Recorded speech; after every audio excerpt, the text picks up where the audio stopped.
क्या चल रहा है? सावन। हमने पहले कथाओं में कहा, आप लोगों ने स्मरण में रखा होगा, 12 महीने शंकर जी को 1 लोटा जल चढ़ा, और सावन के महीने में शंकर जी को जम के बोलो जरा, 2 लोटा जल चढ़ा। शिव जी को 2 लोटा जल।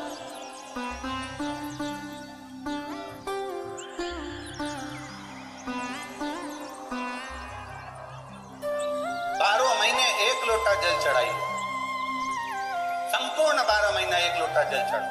पर जब सावन का महीना आए तो अपने हाथ में 2 लोटे होना चाहिए। पहले 1 लोटे के ऊपर दूसरा लोटा रख के लेके जाओ, मंदिर में जाओ, अंदर पहुंच जाओ, दोनों लोटों को हाथ में ले और दोनों की धार एक साथ मेरे देवाधिदेव महादेव को समर्पित करो। दोनों की धार। अब ध्यान देना थोड़ा सा, इस पुष्कर की ब्रह्मा शिव महापुराण की कथा का स्मरण करिएगा, थोड़ा सा ध्यान दीजिए। जैसे ये शिवलिंग है, ये जलाधारी है, ये यहां से जल नीचे जा रहा है। जलाधारी का जो मुख होता है वो उत्तर की ओर हो जाता है, ठीक है, समझिएगा जरा। अब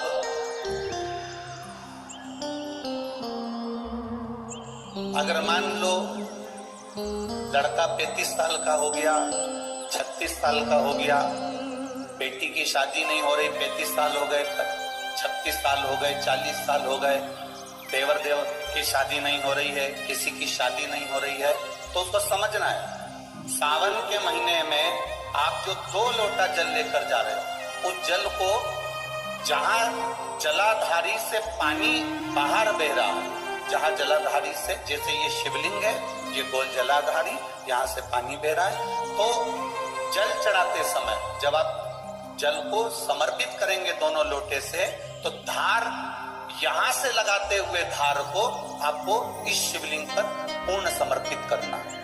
कहां से चालू करेंगे? ये जलाधारी जो बनी हुई है अशोक सुंदरी का स्थान, किसके स्थान से? अशोक सुंदरी के स्थान। अगर लड़के की शादी, लड़की की शादी ना हो रही हो, 35 साल, 40 साल, 45 साल के हो गए, विवाह का कोई योगी नहीं बन रहा, 28 साल, 30 साल हो गए, बहुत प्रयास कर ले, तो एक सावन के महीने का नियम, 2 लोटे जल लेकर देवाधिदेव महादेव के सामने जाइए। यहाँ अशोक सुंदरी वाली जगह से दोनों धार एक साथ चढ़ाना प्रारंभ करिए, और करते करते वो धार शंकर भगवान के शिवलिंग पर ले जाकर छोड़ दीजिए। ये सावन के महीने के अगर आपने मात्र 7 दिन भी लगातार अगर ये धार आपने चढ़ा ली है, तो देवाधिदेव महादेव की कृपा से 3-4 महीने में सूचना आपको प्राप्त हो ही जाती है। जल की महत्व, बोल बम का नारा है, जल की मूलता को पहचान।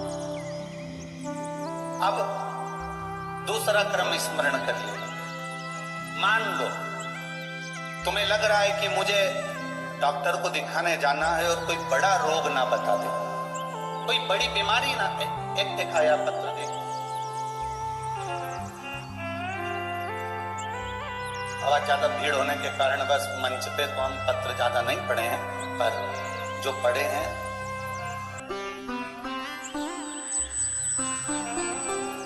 मेरा नाम ममता टिंकर है, मेरे पति का नाम शिव शंकर टिंकर है। मैं माधोपुर जिला सीकर राजस्थान की रहने वाली हूँ। कहीं बैठी हो तो हाथ हिला सकते। अगर कहीं बैठी हो, मेरा नाम ममता टिंकर है, मेरे पति का नाम शिव शंकर टिंकर है। मैं श्री माधोपुर जिला सीकर राजस्थान की रहने वाली हूँ। कहीं बैठी हो तो अपने दोनों हाथ इस तरह से हिला सकते, अगर कहीं बैठी हो। कहीं बैठी हो तो अपने हाथ हिला सकते। मैं माधोपुर जिला सीकर राजस्थान की रहने वाली हूँ। भोले बाबा की कृपा का मैं क्या वर्णन करूं गुरुदेव। मेरा बेटा 3 साल से सरकारी नौकरी की तैयारी कर रहा था, पर कहीं पर भी उसका नंबर नहीं लगता था।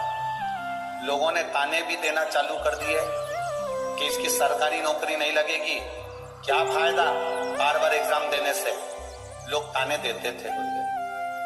एक दिन टीवी पर आपकी कथा आ रही थी शिव महापुराण की। मेरा बेटा घर में कथा को सुनकर शिवलिंग लेकर आ गया और नियम से उसने शंकर भगवान की पूजा करना चालू करी। श्रावण के महीने में आपने जो 2 लोटे जल का प्रमाण पहले कहा था वो उसने किया और गुरुदेव उसका फल मेरे बेटे को मिला। मात्र 6 महीने निकले और मेरे बेटे की रेलवे में सरकारी नौकरी लग गई।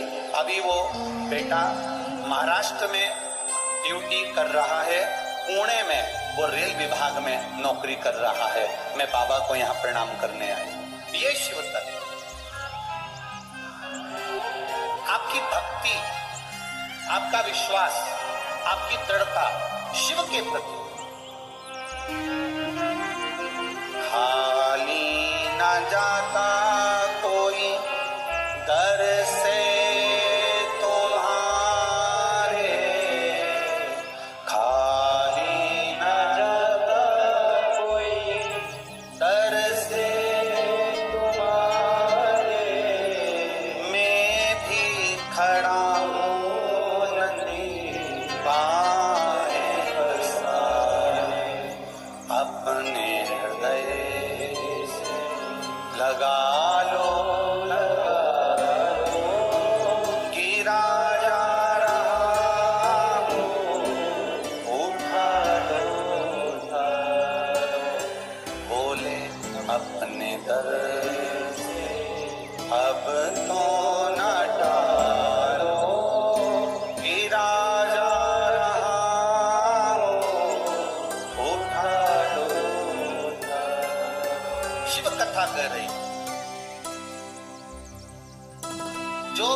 ऐसा नहीं है कि नवयुवक बेटा बेटी हम फिर निवेदन करेंगे।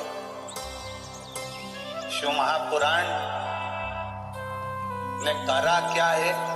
शिव महापुराण ने एक ही चीज करी है कि जो नवयुवक बेटा बेटी हैं, बच्चे हैं, स्कूल जाने वाले बच्चे हैं, बुजुर्ग हैं, बड़े हैं, शिव महापुराण ने उनके भीतर भक्ति प्रदान कर। और वो भक्ति कैसी है कि एक एक घर का व्यक्ति शंकर की भक्ति में डूबना चाहता है। एक एक व्यक्ति। अब आपको लग रहा है कि डॉक्टर मुझे कोई बड़ी बीमारी ना बता दे। कल हमारे खंडेलवाल जी के साथ हम रोज यहाँ आते हैं, तो कल एक 95 वर्ष के एक दादाजी थे, जहाँ हम रुके हैं होटल में, तो वहाँ 95 वर्ष के दादाजी नीचे बैठे। उन्हें संकल्प ले रखा था। वो बेड पे रहते थे, पलंग पर पड़े रहते थे, पर उनने कहा कि गुरुजी, शिव महापुराण की कथा से मैंने आपने जो बताया वो मैंने किया, और आज 95 वर्ष का हूँ, पलंग पर पड़ा रहता था, पर शिव की कृपा से चलकर यहाँ तक आया हूँ। ये शिव। अब 95 वर्ष के वो दादाजी, और उन्होंने प्रण ले लिया कि जब तक मिलूं नहीं तब तक खाऊं नहीं।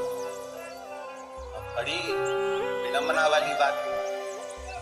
अब इतने में ये अमित जी खंडेलवाल जी बोले, गुरुजी हम जैसे नीचे आए तो कहा ये दादाजी 95 वर्ष की इनकी आयु है और बड़े नियम लेकर बैठे हैं, आप एक बार इनसे। हमने कहा इतनी देर कर दी मिलने में, अगर आपने नियम लिया था तो सूचना देते, हम खुद ऊपर से तुम्हारे घर ही पहुंच जाते। आप बोलते तो सही, भाव है आपका, हृदय चित्त है आपका, दिल है आपका।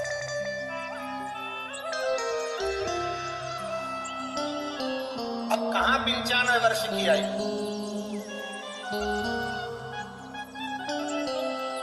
अब वो 95 वर्ष की आयु वाले और इतना भाव शिव के प्रति, शंकर ओघड़ी के प्रति, शिव भक्ति के प्रति। यहाँ सीहोर वाले महाराज के प्रति भाव नहीं है, यहाँ शंकर के प्रति भाव। ये आप जो कथा सुनने आए हो, ये सीहोर वाले महाराज के लिए नहीं आए हो। आप शंकर की कथा को सुनने के लिए आए हो। आप अपने दिल में शिव को बिठाने के लिए आए हो। शंकर, देखो कभी कभी ऐसा होता है कि घर का जो व्यक्ति होता है ना, उसके मन में भी घर के व्यक्ति के प्रति भाव पूर्ण नहीं हो पाता। पत्नी करवा चौथ पे भले चांद देख ले और चलनी में पति का मुंह देख ले, पर रोज लड़ते लड़ते तो मुंह से कही देती है तुम्हारा मुंह नहीं देख जाऊंगा तो लड़ते लड़ते कह देती है। भले वो करवा चौथ के दिन चलनी में मुंह देख करते, पर लड़ते लड़ते उसके शब्द हो जाते। कभी कभी घर का व्यक्ति भी पूर्ण संकल्पित नहीं हो पाता। एक चरित्र आता है। एक बार कैलाश धाम पर सभा लगी थी। भगवान ब्रह्मा, इंद्र, वायुदेव, जलदेव, गरुण देव, वरुण देव और 33 कोटि देवी देवता कैलाश पर बैठे थे।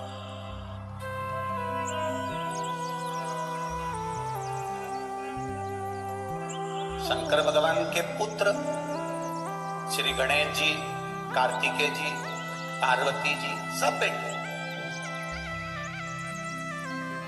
अब इतने में वहां नृत्य चल रहा था, भजन चल रहा था, संगीत चल रहा था।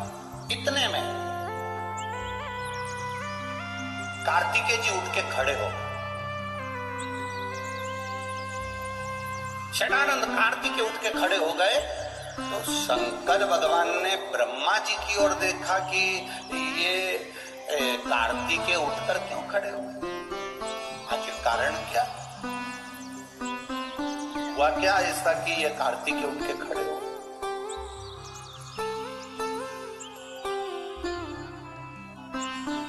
षडानंद कार्तिकेय उठ के खड़े हो गए। शंकर भगवान ब्रह्मा जी को देख रहे हैं, शिव जी ब्रह्मा जी को देख रहे हैं। तब ब्रह्मा जी ने भगवान शंकर की ओर देखकर कहा, आपके पुत्र ये षडानंद कार्तिकेय,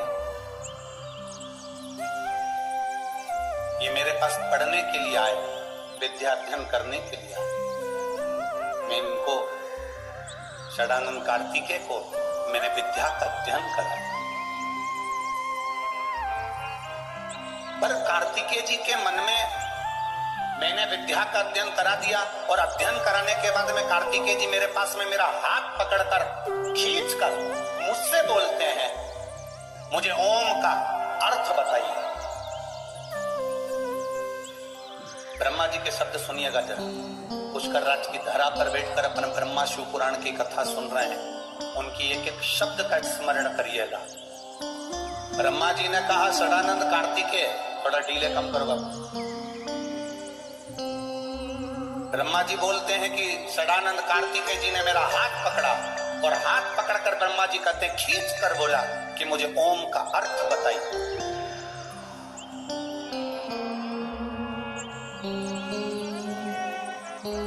मुझे ओम का अर्थ सुनना है, मुझे ओम का अर्थ बताइए। अब जब ब्रह्मा जी ने भगवान शंकर से कहा, भरी सभा लगी है, भरी सभा, 33 कोटि देवता बैठे हैं और ब्रह्मा जी कह रहे हैं कि ये कार्तिकेय जो खड़ा है सभा के अंदर, आपका पुत्र कार्तिकेय जो खड़ा है, इसने मेरा हाथ पकड़कर कहा कि मुझे ओम का अर्थ बताइए। तब मैंने कार्तिकेय से कहा, सुनो कार्तिकेय, अभी तुम कुछ पढ़ लिख लो, फिर मैं ओम का अर्थ बताऊं। इसके बाद मैं ओम का अर्थ बताऊं। षडानंद कार्तिकेय जब नहीं माने तो 12 सहस्त्र व्याकरण के बराबर मैंने ओम का अर्थ कार्तिकेय जी को समझा। 12 सहस्त्र व्याकरण के बराबर मैंने कार्तिकेय जी को ओम का अर्थ समझा। और 12 सहस्त्र व्याकरण के एक एक काव्य से मैंने षडानंद कार्तिकेय जी को समझा दिया। उसके बाद भी षडानंद कार्तिकेय जी के मन को यह ना भाया और षडानंद कार्तिकेय जी ने फिर मेरा हाथ पकड़ा और हाथ पकड़कर कहा, ये ओम का अर्थ है।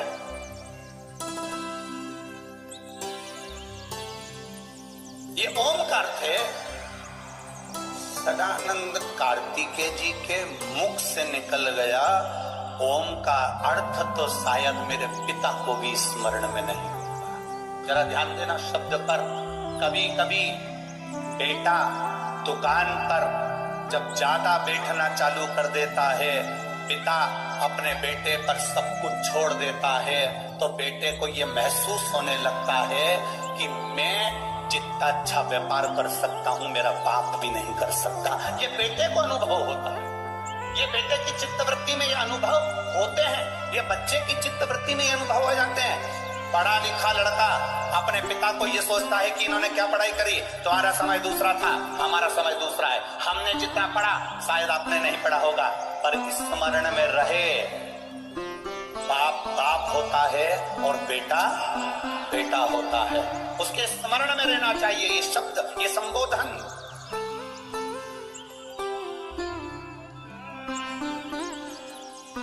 ब्रह्मा जी के 4 मुख, ब्रह्मा जी के चारों मुख और 4 मुख से ब्रह्मा जी नयनों से अश्रु बहा रहे हैं, आंसू। कभी ब्रह्मा रोया है क्या?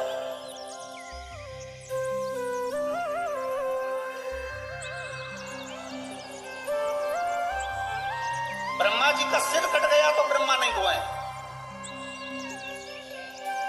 ब्रह्मा जी को श्राप लग गया सावित्री माता का, तब फिर ब्रह्मा नहीं रोए।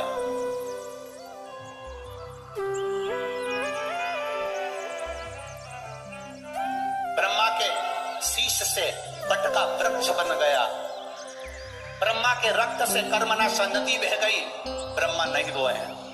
पर आज भरी सभा है, सब बैठे हैं और ब्रह्मा के 4 मुख के नेत्रों से अश्रु, आंसू।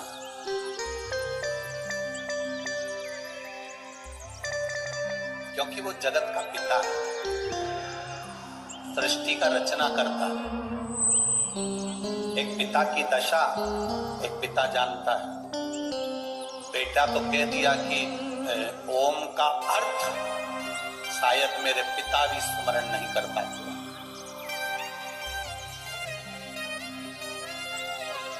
एक लड़का अगर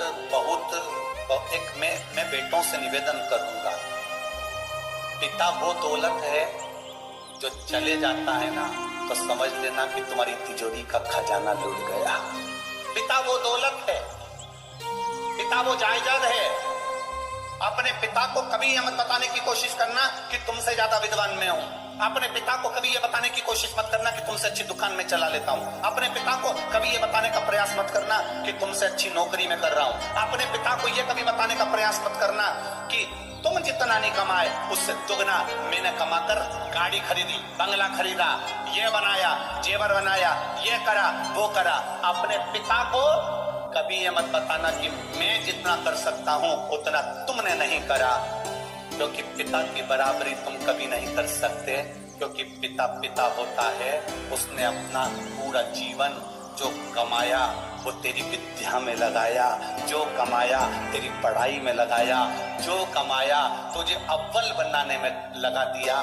खुद दुकान पर भूखा रह रहकर शुगर की बीमारी कर ली। टिफिन आता था, नहीं खाता था। थोड़े 2 ग्राहक और देख लेता हूं। तो ग्राहक और देख लेता हूँ, थोड़ी देर से खाना खाऊंगा, थोड़ी देर से भोजन करूंगा, थोड़ी देर से रोटी खाऊंगा। तो ग्राहक के चक्कर में मेरे बेटे की फीस जमा करना है। बाहर पढ़ने गया है, मुंबई पढ़ने गया है, पूना पढ़ने गया है, जयपुर पढ़ने गया है, कोटा पढ़ने गया है, जोधपुर गया है, मेरे बेटे की फीस जमा करना है। वो तो ग्राहक ज्यादा के चक्कर में भूखा रहता बीपी और शुगर की बीमारी कर ली। उस पिता की होड़ मत करना जिसने अपने शरीर का एक एक रक्त केवल तेरी जिंदगी बनाने में लगा दिया। उस पिता के ऊपर तो तुझे गौरव उत्पन्न होना चाहिए।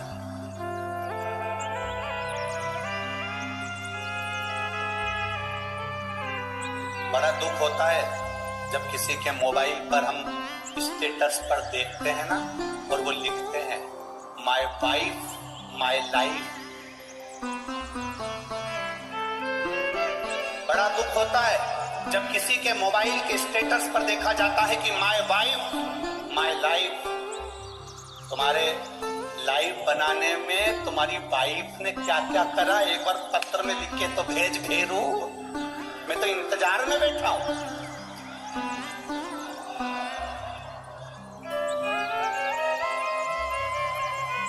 वाइफ तुम्हारी लाइफ नहीं बनाएगी, वाइफ तुम्हारे बच्चों की लाइफ बनाएगी, ये निश्चित है। वाइफ, हाँ, वाइफ किस जगह पर खड़ी होती है? वाइफ लाइफ कब होती है? जब तुम बीमार पड़े हो, तकलीफ में हो, कष्ट में हो, कर्जे में लदालूम हो गए, दुख की घड़ी है, और तुम्हारी पत्नी तुम्हारे सामने खड़ी होकर कह दे चिंता मत करना, कर्जा भी हो गया तो मरने की मत सोचना, बीमारी आ गई ना टेंशन मत लेना, मैं तुम्हारे साथ कदम से कदम मिलाकर चलूंगी, चिंता मत करना। तब लिखना माय वाइफ माय लाइफ है। ये मुझे ज्ञान दे रही है, ये मुझे समझा रही है, ये मुझे ज्ञान का स्मरण करा रही है। और नहीं तो अपने मोबाइल पर लिखना चाहिए my father my mother my life. मेरा पिता और मेरी माँ ही मेरी लाइफ है, जिसने मेरी जिंदगी बनाई है। हम तुम्हारी पत्नी का विरोध नहीं कर रहे, क्योंकि हमें तुम्हारी पत्नी का विरोध करना भी नहीं है, जैसी मिली है तुम निभा रहे हो। हम तुम्हारी पत्नी का क्या विरोध?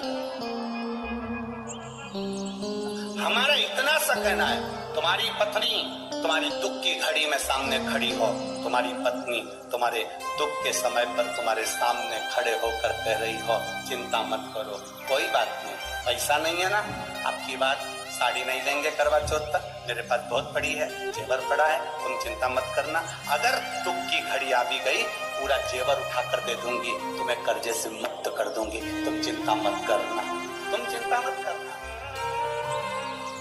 एक बात याद रखना, जब हमारे घर में दुख आता है तब हमारे घर का सोना बैंक में जाता है या दुकान पर जाता है, काय के लिए? गिरवे रखने के लिए या बिकने के लिए? बोलो सही है कि गलत है?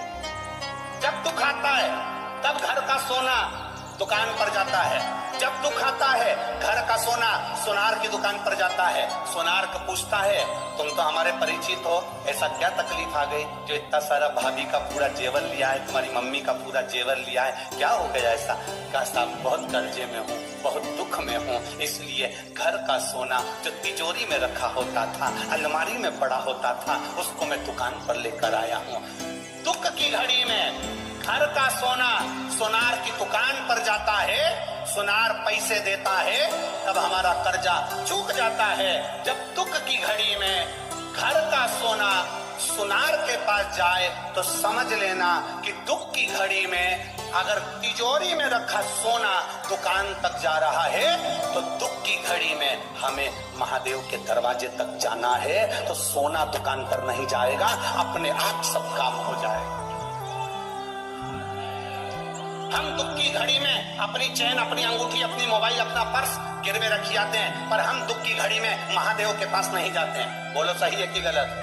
दुख की घड़ी आई, तुमने सोचा मेरी गाड़ी रख देता हूँ, मेरा बंगला रख देता हूँ, मेरा ये सामान रख देता हूँ, मेरी चेन रख देता हूँ, मेरी अंगूठी रख देता हूँ। मेरा एक निवेदन है, अपने चेन, अंगूठी, मोबाइल, पर्स को गिरवे रखने से अच्छा, कर्जे में डुबाने से अच्छा, एक बार दुख की घड़ी में जैसे सोना सुनार की दुकान पर जाता है, ऐसी दुख की घड़ी में तुम मेरे महादेव के मंदिर में, लोग सोना दुकान पर ले जाते हैं, तुम 2 लोटा पानी महादेव के मंदिर में लेकर जाना, उसको चढ़ाना, 1 महीना इंतजार करना, फिर विश्वास रखना कि शिव पुराण सुनी थी तो 1 महीने में बाबा ने धीरे धीरे कर्जा चुकाया कि नहीं चुकाया। कहां से आएगा, कैसे देगा? उसका नाम कुबेरेश्वर महादेव है। वो साधारण नहीं है, बड़ा आनंद में बैठता है, अलमस्त होकर बैठता है, अपने पास कुछ नहीं रखता पर दुनिया को देने की सामर्थ्यता रखता है। वो अपने पास कुछ नहीं रखेगा पर दुनिया को देने की सामर्थ्यता रखता है। केवल एक दृष्टि देता है और दुनिया का भंडार भर देता है। वो हुआ, ब्रह्मा जी की आंख से आंसू बह रहे हैं, ब्रह्मा जी का सिर कटा, नहीं रोए। ब्रह्मा जी को सावित्री माता ने श्राप दिया, नहीं रोए। ब्रह्मा जी को अपशब्द कहे गए, नहीं रोए। पर आज ब्रह्मा इसलिए रो रहे हैं क्योंकि जगत के पिता के सामने, देवाधिदेव महादेव के सामने ये प्रसंग सम्मुख में आकर खड़ा हो गया।